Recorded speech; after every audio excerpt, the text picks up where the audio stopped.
Now, you already met one another on the limo ride over, so let me introduce myself. I'm Cave Johnson. I own the place. That eager voice you heard is the lovely Carolyn, my assistant. Rest assured, she has transferred your honorarium to the charitable organization of your choice. Isn't that right, Carolyn? Yes, sir, Mr. Johnson. She's the backbone of this facility. Pretty as a postcard, too. Sorry, fellas. She's married. To science.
There's 1,000 tests performed every day here in our enrichment spheres. I can't personally oversee every one of them, so these pre-recorded messages will cover any questions you might have and respond to any incidents that may occur in the course of your science adventure.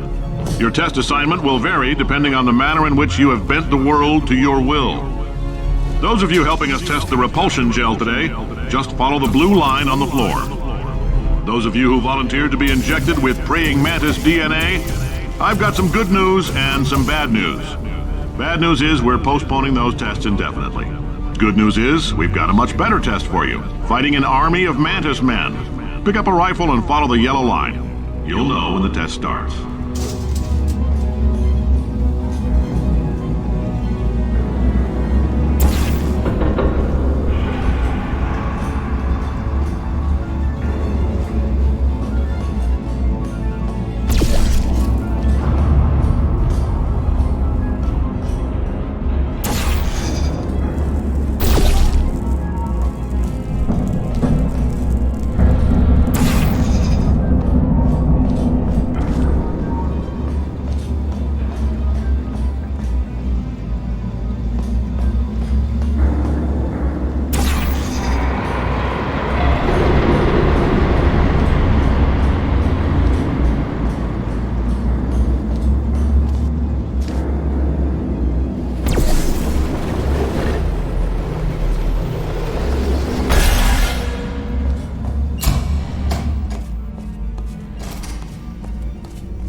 They say great science is built on the shoulders of giants.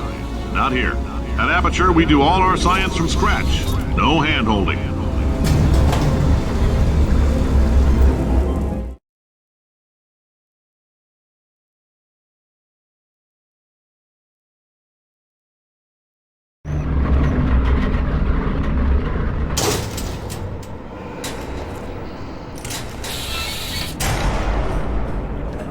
Let's get started. This first test involves something the lab boys call repulsion gel. You're not part of the control group, by the way.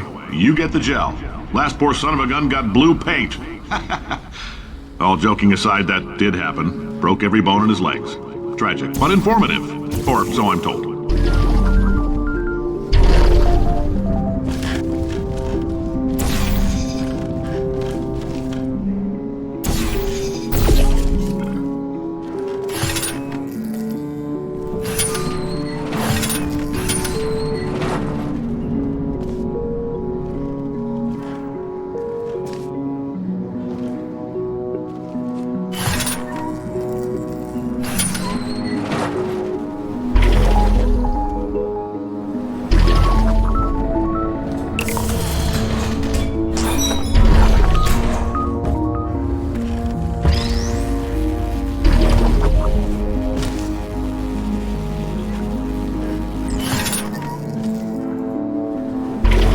The lab boys just informed me that I should not have mentioned the control group.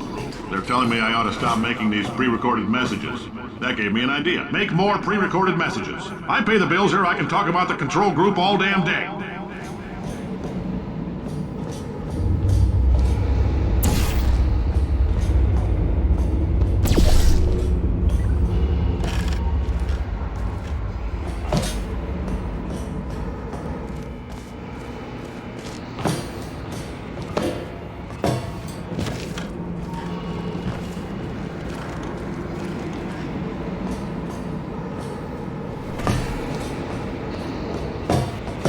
For this next test, we put nanoparticles in the gel.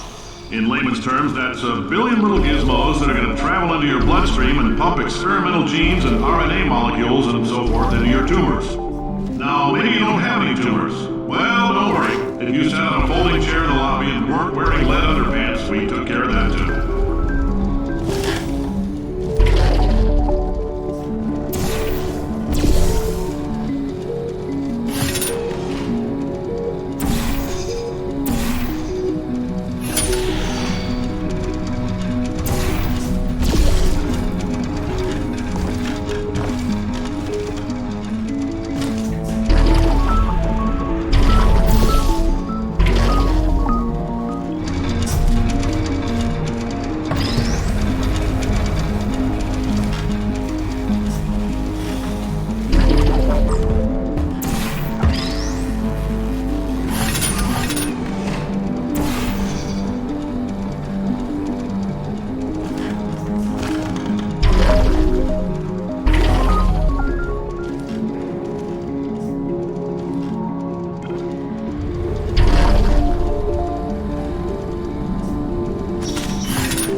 Oh, in case you got covered in that repulsion gel, here's some advice the lab boys gave me. Do not get covered in the repulsion gel. We haven't entirely nailed down what element it is yet, but I'll tell you this, it's a lively one, and it does not like the human skeleton.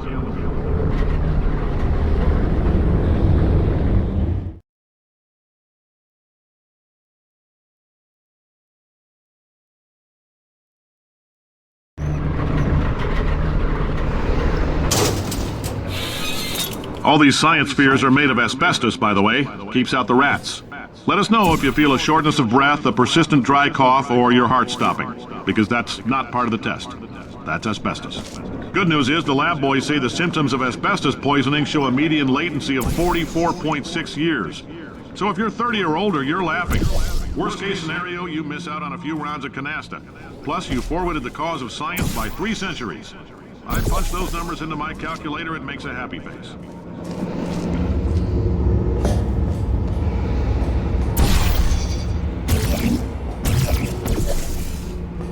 Ha! I like your style. You make up your own rules, just like me. Bean Counter said I couldn't fire a man just for being in a wheelchair. Did it anyway. Ramps are expensive.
fluorescent calcium in it so we can track the neuronal activity in your brain.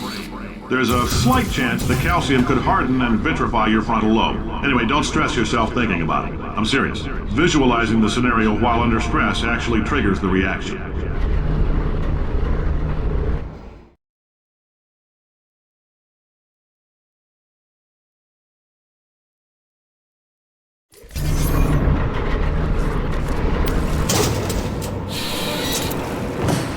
Now, if you're part of control group Kepler-7, we implanted a tiny microchip about the size of a postcard into your skull. Most likely you've forgotten it's even there. But if it starts vibrating and beeping during this next test, let us know. Because that means it's about to hit 500 degrees, so we're going to need to go ahead and get that out of you pretty fast.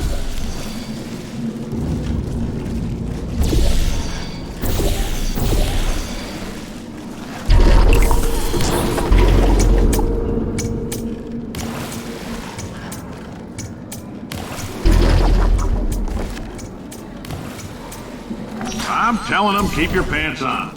All right, this next test may involve trace amounts of time travel. So, word of advice, if you meet yourself on the testing track, don't make eye contact. Lab boys tell me that'll wipe out time. Entirely. Forward and backward. So, do both of yourselves a favor and just let that handsome devil go about his business.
If you're hearing this, it means you're taking a long time on the catwalks between tests.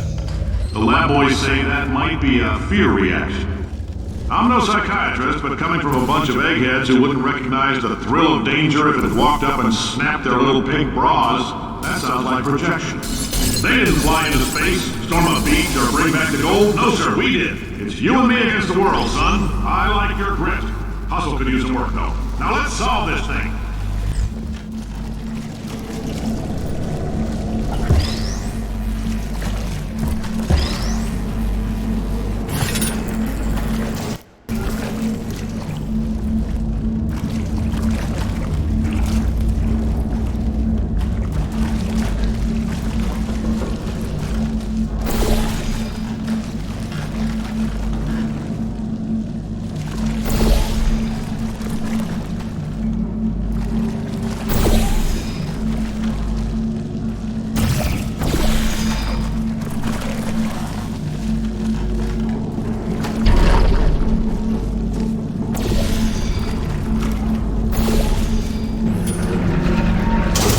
Isn't about why, it's about why not. Why is so much of our science dangerous? Why not Mary save science if you love it so much? In fact, why not invent a special safety door that won't hit you on the butt on the way out because you are fired? Now you test subject, you're doing fine.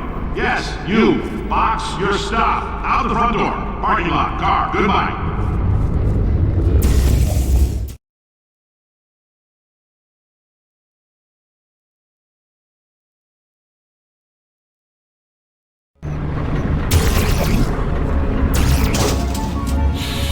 Congratulations! The simple fact that you're standing here listening to me means you've made a glorious contribution to science. As founder and CEO of Aperture Science, I thank you for your participation and hope we can count on you for another round of tests. We're not going to release this stuff into the wild until it's good and damn ready, so as long as you keep yourself in top physical form, there'll always be a limo waiting for you. Say goodbye, Carolyn. Goodbye, Carolyn. She is a gem.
Greetings, friend. I'm Cave Johnson, CEO of Aperture Science. You might know us as a vital participant in the 1968 Senate hearings on missing astronauts. And you've most likely used one of the many products we invented, but that other people have somehow managed to steal from us. Black Mesa can eat my bankrupt... Sir, the testing? Right. Now you might be asking yourself, Cave, just how difficult are these tests? What was in that phone book of a contract I signed? Am I in danger? Let me answer those questions with a question. Who wants to make $60? Cash. You can also feel free to relax for up to 20 minutes in the waiting room. Oh, hi. Say, you're good at murder. Oh, thanks. Did you feel that? That idiot doesn't know what he's doing up there. This whole place is going to explode in a few hours if somebody doesn't disconnect him. I can't move, and unless you're planning to saw your own head off and wedge it into my old body, you're going to need me to replace him. We're at an impasse. So what do you say? You carry me up to him and put me back into my body, and I stop us from blowing up and let you go. Wow, you stabbed me. What is wrong with you? Hold on. Do you have a multimeter? Never mind. The gun must be part magnesium. It feels like I'm outputting an extra half a volt. Keep an eye on me. I'm going to do some scheming. Here I go. Oh, where are we? How long have I been out? That extra half volt helps, but it isn't going to power miracles. If I think too hard, I'm going to fry this potato before we get a chance to burn up in the atomic fireball that little idiot is going to...